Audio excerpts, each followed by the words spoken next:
Sakaling maiuwi niyo po yung 150,000 pesos, may naiisip na po ba kayong pagkakagastosan nito? Meron naman po. Ano po? Kasi ang husband ko po ay isang diabetic. So, syempre, kailangan ng medication, yung iba pang mga kailangan. Pang-maintenance. Maintenance, yes. Check Opo. up, check up. Opo. Okay. Bukod pa po doon, meron po akong mga senior citizens na gusto ko pong matulungan. Ay. Kasi meron po akong 2 senior citizen ngayon na nasa hospital. Gusto ko pong i-share sa kanila kung ako po ay mananalo. Kamag-anak niyo po sila o Hindi hindi? po, Oh. mga member ko po. Kasi ako po ay presidente ng senior citizen ng Barangay Rosario. Opo. Senior citizen. Opo. So 150,000 para Yes. sa medikasyon ng kanyang asawa at yung ilang bahagi naman na i-share niya sa ilang Yes. pang senior citizens. Yes. Good luck po, Nanay Ems. Yes. Ems Santos ng Barangay... Barangay Rosario. Yes. Okay, Nanay, may i-offer sa inyo si Karil. Magkano ba ang todong offer ni Karil? Ang todong-todong offer ay 25,000 pesos. Nanay Ems, binibigyan namin kayo ng 25,000 pesos para masiguro namin may maiuwi kayong pera. Okay? Pandagdag rin yan sa gastos ninyo ng asawa ninyo. 25,000 pesos dahil natatakot kami baka hindi nyo masagot yung pot question namin. Hindi mo maiuwi ang 150,000 pesos. 1,000 lang na consolation ang iuwi mo. So Nanay Ems, pot o lipat? Sabi po kasi ng audience, Pat! Sabi ng audience ay po sila. pot! Sinusunod ni Nanay Ems ang audience. So, Yes. tinatangkihan nyo ba ang 25,000 pesos? Ganun po ba kalakas ang loob ninyo na masasagot nyo ang aming pot question sa araw na ito? Maiuwi mo ba ang 150,000 pesos? Feeling mo ba? Hindi ba tayo mamalasin? Consolation prize lang iuwi mo? Nanay Ems, mag-isip-isip ka. Pot o lipat?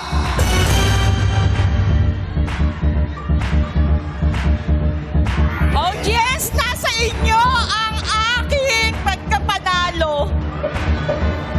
Pot o lipat? Pat! Pot! Hindi ka natatakot na harapin ang nakahanda naming tanong, Nanay Ems? Ipapaalala ko po sa inyo, Nanay Ems, pag sinigaw niyo po pot, tatanungin ko kayo ng tanong. Pag nasagot nyo, 150,000 pesos. Pero pag hindi nyo po nasagot, 1,000 pesos lang po na consolation prize ang iuwi ninyo. Oh, Nanay Ems, yung kasama nyo po ata, Amigang sumisenyas ng lipat. Opo. Lipat daw. Gusto niya sure money, 25,000 pesos. Nanay Ems, pot o lipat?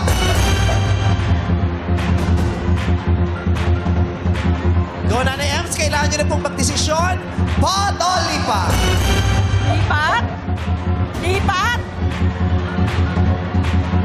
Sabi nung vice ko, meron po akong vice ganda. Kasing ganda nyo. Oh. Sabi po ng vice ko, lipat daw. So, ano po? Pot o lipat?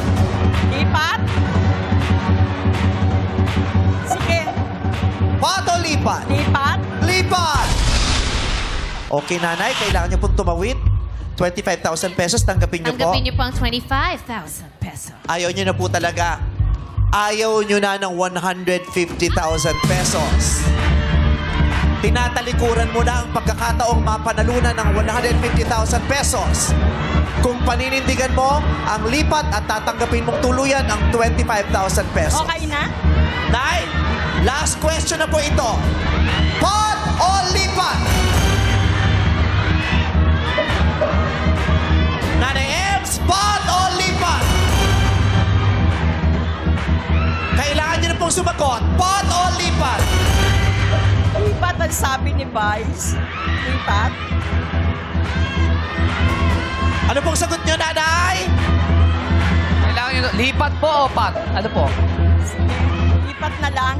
Nanay, kayo po ang magdesisyon. Pot o lipat? Lipat? Lipat! Tanggapin niyo po ang 25,000 pesos. Sa inyo na po yan. Congratulations. 25,000. Ito po Thank sana you. kasi ang aming tanong sa inyo kung nagpot kayo. Panalo na po kayo ng 25,000 pesos. Susubukan lang po natin kung kaya niyong sagutin ang hinanda naming tanong. Kung sakasakali, ito sana ang magbibigay sa inyo ng 150,000 pesos. Ang hukbalahap ay isang kilusang gerilya sa Pilipinas. noong ikaliwang digmaang pandaigdig? Hook, balahap. Hook, balahap. 4 na pantig.